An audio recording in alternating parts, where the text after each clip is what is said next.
Yang pertama, kita akan membahas mengenai latar belakang pembuatan bioplastik. Bioplastik merupakan salah satu solusi untuk mengurangi ketergantungan kita terhadap bahan plastik konvensional yang tidak dapat terurai secara alami. Salah satu bahan yang dapat digunakan dalam pembuatan bioplastik ini adalah kulit nanas dan biji alpukat. Selanjutnya, ada beberapa keuntungan pemanfaatan kulit nanas dan biji alpukat. Kulit nanas dan biji alpukat merupakan limbah industri makanan yang biasanya dibuang begitu saja, sehingga penggunaannya dapat mengurangi masalah limbah dan polusi lingkungan.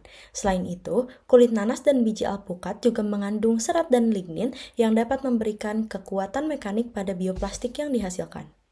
Selain keuntungan pada sisi lingkungan, pemanfaatan kulit nanas dan biji alpukat juga dapat memberikan manfaat ekonomi. Pemanfaatan limbah kulit nanas dan biji alpukat sebagai bahan baku untuk bioplastik dapat memberikan nilai tambah pada industri makanan dan pertanian, serta membuka peluang bisnis baru di sektor pengolahan limbah. Sebelumnya, izin memperkenalkan diri, saya Muhammad Randi Hafid. Di sini akan menjelaskan mengenai proses pembuatan bioplastik dari ekstrak pati, biji alpukat, dan kulit nanas. Langkah pertama yang dilakukan adalah mempersiapkan alat dan bahan. Alat yang digunakan adalah wadah, oven, hot plate atau pemanas elektrik, kemudian ada pengaduk, penyaring, dan timbangan analitik, serta blender untuk mencampur campuran biji alpukat dengan air sehingga dijadikan bubur. Kemudian bahan-bahan yang diperlukan adalah biji alpukat, kulit nanas, plasticizer, yaitu kitosan, kemudian asam asetat atau cuka dengan kadar 1%, serta air bersih secukupnya. Kemudian langkah kedua adalah proses ekstraksi pati dari kulit nanas dan biji alpukat. Yang pertama adalah ekstraksi pati dari biji alpukat. Yang pertama merebus biji alpukat selama 45 menit, kemudian mengirisnya tipis-tipis, kemudian di blender bersama air dengan proporsi 1:1. Setelah dihaluskan, kemudian diperas dan disaring sehingga cairan filtrat akan diperoleh. Kemudian cairan filtrat ini akan diendapkan untuk memperoleh serat pati. Kemudian serat pati tersebut yang masih mengandung air dijemur hingga kadar airnya hilang. Kemudian langkah berikutnya adalah ekstraksi pati dari kulit nanas. Yang pertama, menyiapkan kulit buah nanas yang bersih, kemudian menjemur kulit nanas hingga kering, kemudian menghaluskan kulit nanas hingga lembut, dan menyaring serbuk kulit nanas untuk mendapatkan serat patinya. Kemudian langkah berikutnya adalah tahap pencampuran dan mencetak bioplastik. Pati dan plasticizer-nya dicampurkan dengan perbandingan 3:1. Kitosan mula-mula dilarutkan dalam asam asetat dengan perbandingan kitosan dan asam asetat adalah 2:1. Kemudian pati dilarutkan dalam air sehingga campuran tidak terlalu encer. Kemudian baik itu larutan pati dan larutan kitosan dan asam asetat dicampur dengan perbandingan konsentrasinya yaitu 10 gram pati untuk 100 ml campuran kitosan dan asam asetat. Kemudian kedua campuran diaduk dan tercampur secara homogen. Kemudian campuran tersebut dipanaskan dengan hot plate atau kompor pemanas listrik selama 30 menit pada suhu sekitar 70 derajat Celcius. Setelah tercampur merata, kemudian campuran dapat dicetak menggunakan cetakan yang alasnya terbuat dari kaca dan dibiarkan beberapa saat di ruang terbuka dan pada suhu ruangan hingga cukup kering sehingga bioplastik dilepas dari cetakan. Perkenalkan, nama saya Muhammad Isamuddin Pakatawijaya dan pada kesempatan kali ini saya akan menjelaskan mengenai kondisi terkini terkait pemanfaatan kulit nanas dan biji alpukat sebagai bahan pembuatan bioplastik. Dalam kondisi kekinian di dunia, isu lingkungan dan keberlanjutan mendapatkan perhatian yang semakin besar. Penggunaan plastik konvensional telah terbukti berdampak negatif terhadap lingkungan. Oleh karena itu, pemanfaatan kulit nanas dan biji alpukat sebagai bahan pembuatan bioplastik menarik perhatian global. Di Indonesia, kita memiliki potensi besar sebagai pusat inovasi dalam pengembangan bioplastik berbasis kulit nanas dan biji alpukat. Selanjutnya, kita melihat kesadaran yang semakin meningkat di Indonesia terkait perlunya mengurangi penggunaan plastik dan mencari solusi yang alternatif. Pemerintah telah mengeluarkan kebijakan dan regulasi untuk pengelolaan limbah plastik seperti larangan penggunaan kantong plastik di sejumlah kota besar. Selain itu, mahasiswa di Indonesia juga aktif dalam menginisiasi program-program kreativitas berkelanjutan. Ini menjadi peluang yang baik bagi kita untuk mengembangkan program kreativitas mahasiswa yang berfokus pada pemanfaatan kulit nanas dan biji alpukat sebagai bahan pembuatan bioplastik. Terakhir, mari kita lihat potensi dan manfaat dari pemanfaatan kulit nanas dan biji alpukat sebagai bahan bioplastik.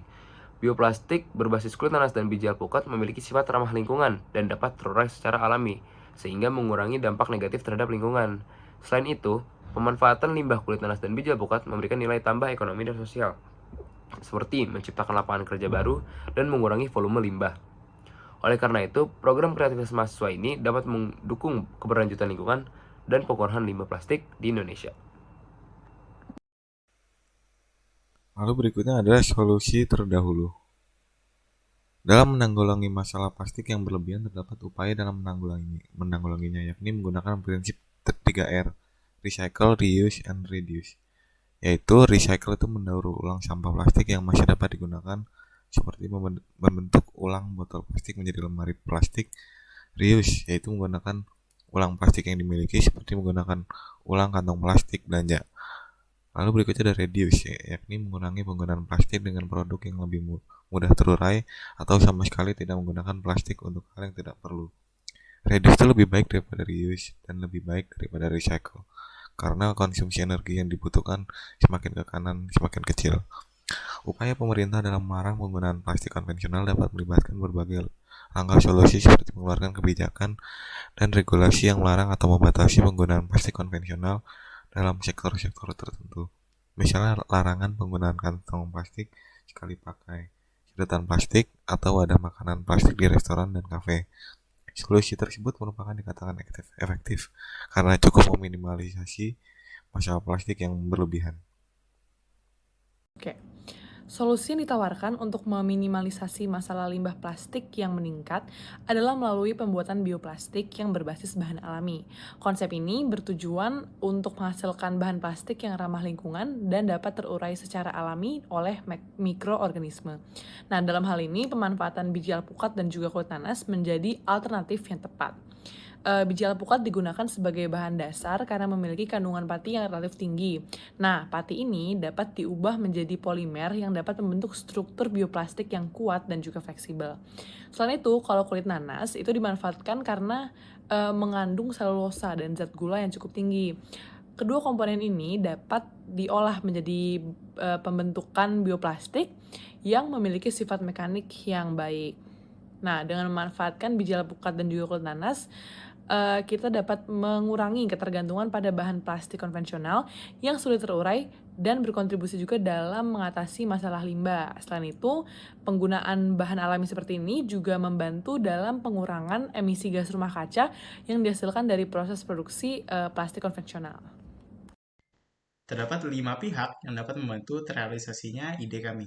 Yang pertama adalah pemerintah, sebagai pihak yang memiliki kapabilitas agar ide ini terrealisasi.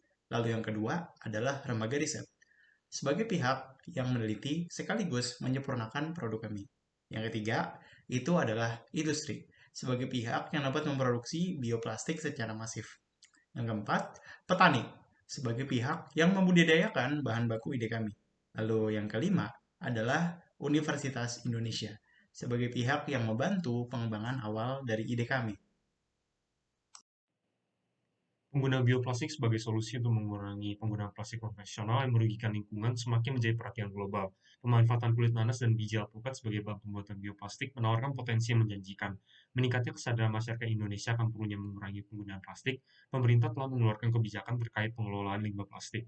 Pemanfaatan kulit nanas dan biji alpukat sebagai bahan pembuatan bioplastik dapat memberikan dampak positif dalam mengatasi permasalahan limbah plastik dan mendukung langkah-langkah pemerintah. Selain bermanfaat bagi lingkungan, penggunaan bahan baku tersebut dapat berkontribusi terhadap pertumbuhan ekonomi. Penggunaan bioplastik berbasis bahan-bahan alami dapat menjadi langkah inovatif untuk menciptakan solusi berkelanjutan dalam mengurangi dampak negatif penggunaan plastik konvensional di Indonesia.